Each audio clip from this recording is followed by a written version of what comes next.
Bonjour tout le monde. Avant de vous introduire à la résolution d'équations, je dois faire une petite introduction. Donc ici, on a une égalité qui est vraie. Donc 10 plus 2, c'est bel et bien égal à 4 plus 8. Parce que 12, c'est égal à 12. Je vais vous montrer dans le fond ce qu'on a le droit de faire pour que notre égalité reste pareille. Donc si j'ajoute, par exemple, un plus 4 de ce côté-là, ce que vous devriez comprendre, c'est qu'en ce moment, mon égalité n'est pas respectée.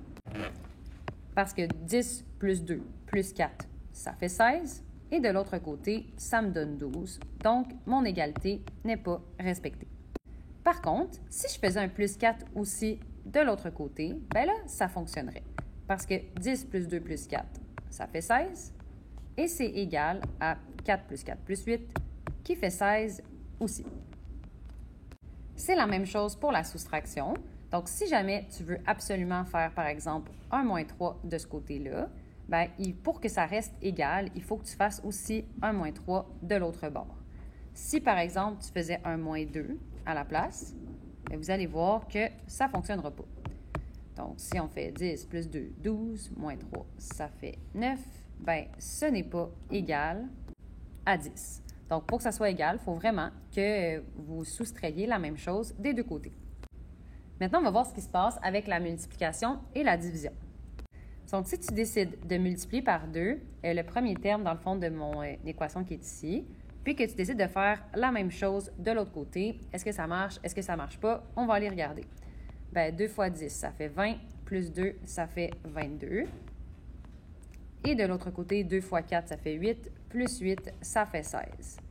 Là, on pourrait se demander, madame, comment ça se fait que ça ne fonctionne pas si j'ai fait la même chose des deux côtés? C'est parce qu'ici, tu as doublé le 10, puis ici, tu as doublé le 4. Ça ne fait pas la même chose. Par contre, si tu doubles tout le membre de gauche de ton égalité, puis tout le membre de droite de ton égalité, là, ça va fonctionner. Parce que tu vas avoir 2 fois 12 de ce côté-là, et la même chose, 2 fois 12 de ce côté-là, tu vas avoir 24 qui est égal à 24.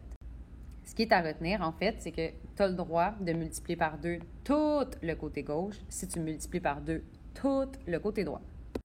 C'est la même chose pour la division. Donc, si tu divises par 2 seulement un terme de chaque bord de ton égalité, ça ne fonctionnera pas. Par contre, si tu divises par 2 tout le côté gauche de ton égalité et tu divises par 2 tout le côté droit de ton égalité, là, ça va fonctionner. Ce qui est à retenir de ça, c'est que si tu veux respecter ton égalité, l'opération que tu fais à gauche de ton égalité, il faut que tu le fasses aussi à droite. Quand c'est des additions puis des soustractions, tu peux juste les ajouter, dans le fond, à ton équation. Mais quand c'est des multiplications puis des divisions, il faut vraiment que tu t'assures de le faire sur tout le membre de gauche et tout le membre de droite. Là, vous devez vous demander, mais pourquoi ça me tenterait de faire un divisé par 2 de chaque bord? Vous allez voir. Allô tout le monde, donc aujourd'hui, je vais vous introduire à la résolution d'équations. Résoudre une équation, c'est quoi? C'est de trouver la valeur de l'inconnu ici qui va faire en sorte que notre égalité est respectée. Donc, ça veut dire que le membre de gauche de l'égalité va avoir la même valeur que le membre de droite. Donc, par exemple, ici, vous pouvez essayer de le faire dans votre tête, de trouver quelle valeur de x ferait en sorte que les deux côtés seraient égales. Bon, il y a des gens pour qui c'est facile de faire ça, il y a des gens pour qui ce n'est pas facile de faire ça, mais la réponse, en fond, c'est que le x vaut 3. Parce que si on remplace notre x par 3, donc si on fait 4 fois 3 plus 1, on se demande si ça va être égal à 13. 4 fois 3, ça fait 12, plus 1, on se demande si ça va être égal à 13. Et finalement, 13 est égal à 13. Donc, ça veut dire que notre valeur de x ici qui est là, elle était de 3. Ça veut dire que la réponse de cette équation-là, ça serait x égale 3. Même lorsqu'on augmente le niveau de difficulté, le principe reste le même. Ce qu'on cherche, c'est la valeur de x qui ferait en sorte que les deux côtés sont égales. Donc, on pourrait, par exemple, faire de l'essai-erreur, parce qu'ici, ça peut être difficile de trouver directement la réponse. Et essayer, par exemple, si le x valait 5, est-ce que ça fonctionne? Donc, on remplace notre x par 5, donc moins 4 fois 5, plus 7. On se demande, est-ce que c'est égal à 5 moins 3? Et là, on obtient moins 20 plus 7. Est-ce que c'est égal à 5 moins 3? On commence à se douter que ça ne fonctionnera pas.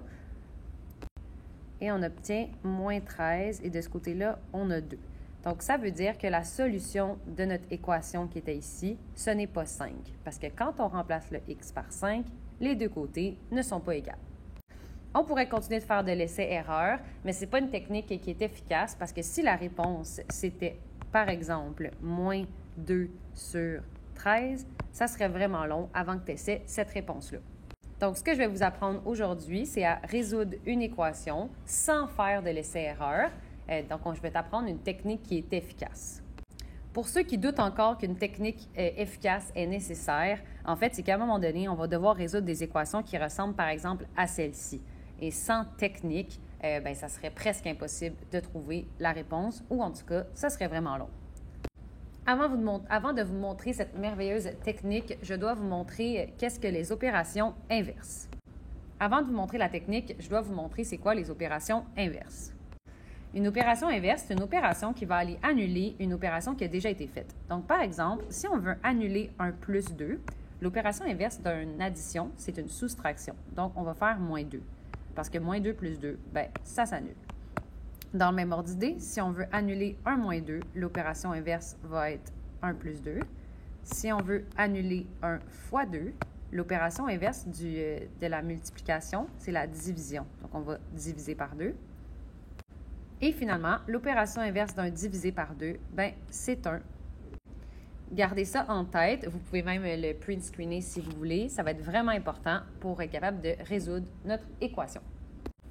Voici la première équation qu'on va résoudre sans faire de essai-erreur ou sans faire de calcul mental. On va vraiment faire la bonne démarche qui va nous permettre d'être capable de résoudre des équations quand le niveau de difficulté va être plus grand. Donc, je répète, même si tu es capable de trouver la réponse sans faire de démarche, fais la démarche. Ça va être essentiel à ta réussite pour plus tard. Donc, ici, ce qu'on cherche, c'est à trouver la valeur de x qui va faire en sorte que les deux côtés sont égales.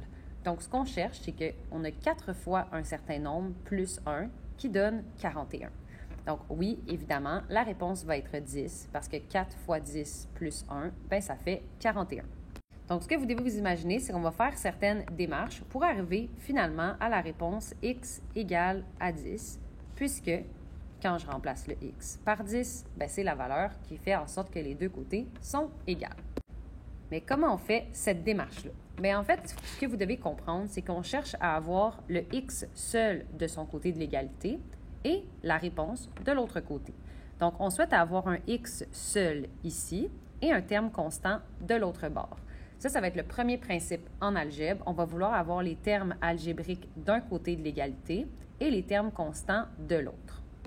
Comme vous le voyez ici, comment trouver la valeur de x? Première étape, on met les termes algébriques d'un bord de l'égalité et les termes constants de l'autre. Donc, en ce moment, je vais mettre en rouge mes termes algébriques et en vert mes termes constants. Donc, ici, ce qu'on voit, c'est que dans le membre de gauche de mon égalité, j'ai un terme algébrique, mais j'ai aussi un terme constant. Mais moi, ce que je voudrais, c'est avoir seulement des termes algébriques de ce côté-là et seulement des termes constants de ce côté-là. Ça veut dire que le plus 1, je ne l'aime pas. J'aimerais bien ça, pouvoir juste l'effacer complètement, mais on n'a pas le droit de faire ça, juste effacer quelque chose. Donc, c'est pas mal, on va comme l'effacer, mais en utilisant les opérations inverses. Donc, ça veut dire que si tu veux annuler un plus 1, ce que tu vas aller faire, c'est que tu vas aller l'attaquer avec son opération inverse, qui est le moins 1. La seule chose, c'est que si tu fais quelque chose dans le membre de gauche de l'égalité, tu n'as pas le choix, il faut que tu le fasses aussi dans le membre de droite. Donc, ce que vous allez voir, c'est que le plus 1 et le moins 1, ils vont s'annuler. Donc, ce qui va me rester, c'est le 4x. Et de l'autre côté, ce qui va me rester, c'est le 40. Donc, ce qui est cool, c'est qu'en ce moment, j'ai mon terme algébrique ici et j'ai mon terme constant de l'autre. Donc, ça veut dire que j'ai fait l'étape 1. J'ai des termes algébriques d'un bord, termes constants de l'autre. Après ça, ma deuxième étape, ça va être d'aller isoler le x à l'aide des opérations inverses. Moi, je souhaite avoir le x tout seul, mais en ce moment, le 4 me dérange. L'opération entre le 4 et le x, c'est une multiplication. Donc, si je veux aller annuler le fois 4, je vais l'attaquer avec son opération inverse. Je divise par 4, ce que je fais d'un côté, pas le choix de le faire de l'autre. Donc, fois 4 divisé par 4, ça s'annule. Ce qui reste, c'est le x. Et 40 divisé par 4, ça fait 10. Donc, votre job, ça va toujours être de mettre les termes algébriques d'un bord, termes constants de l'autre, et ensuite d'aller isoler le x en attaquant son coefficient, ce qui est devant. Si on revient à notre équation de tout à l'heure, donc ici, on cherchait la valeur de x qui faisait en sorte que les deux côtés seraient égales. On a essayé 5 tout à l'heure, puis ça ne fonctionnait pas. Bien, on va essayer avec la technique. Donc, comment trouver la valeur de x? Premièrement, on veut mettre les termes algébriques d'un côté de l'égalité et les termes constants de l'autre. Donc, ce que je souhaite, c'est avoir mes termes algébriques d'un bord et mes termes constants de l'autre. Ça ne dérange pas quel côté vous choisissez pour vos termes algébriques et vos termes constants. Moi, souvent, je place mes termes algébriques à gauche, mes termes constants à droite, mais ça pourrait être l'inverse. Donc, mon plus 7, ce n'est pas un terme algébrique, je ne l'aime pas. Je vais aller l'attaquer avec son opération inverse, qui est le moins 7. Par contre, si je fais quelque chose d'un côté, je dois le faire de l'autre. Ça, je veux voir ça dans vos démarches. Donc, ce qui me reste du côté gauche, c'est seulement le moins 4x, parce que moins 7 plus 7, ça s'annule. De ce côté-là, ben, on va mettre les termes semblables ensemble, donc le moins 3 et le moins 7. Ça veut dire que je vais avoir x moins 10. Donc, moi, j'ai décidé d'avoir mes termes algébriques à gauche. Maintenant, j'ai seulement des termes algébriques à gauche, ça va bien. Mais de ce côté-là, je voulais avoir seulement des termes constants. En ce moment, j'ai le x qui me dérange. Bien, le x, ce qu'on ne voit pas, dans le fond, c'est que c'est comme un 1x, c'est positif. Donc, si on veut aller annuler le plus 1x, ce qu'on va aller faire, c'est qu'on va faire moins 1x de chaque côté. Vous allez voir, x moins x, ça s'annule. Donc, de ce côté-là, ce que j'obtiens, c'est moins 4x moins x. Ça fait moins 5x. Et de l'autre côté, ce qui reste, c'est le moins 10. Donc, maintenant, j'ai terminé ma première étape. J'ai mes termes algébriques d'un bord, mes termes constants de l'autre. La deuxième chose à faire, c'est d'isoler le x, donc on veut qu'il soit tout seul, à l'aide des opérations inverses.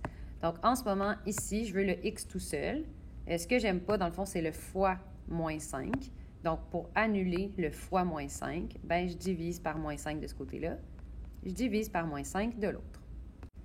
Et là, ben, moins 5 divisé par moins 5, ça s'annule, il reste seulement le x. Moins 10 divisé par moins 5, ça fait 2.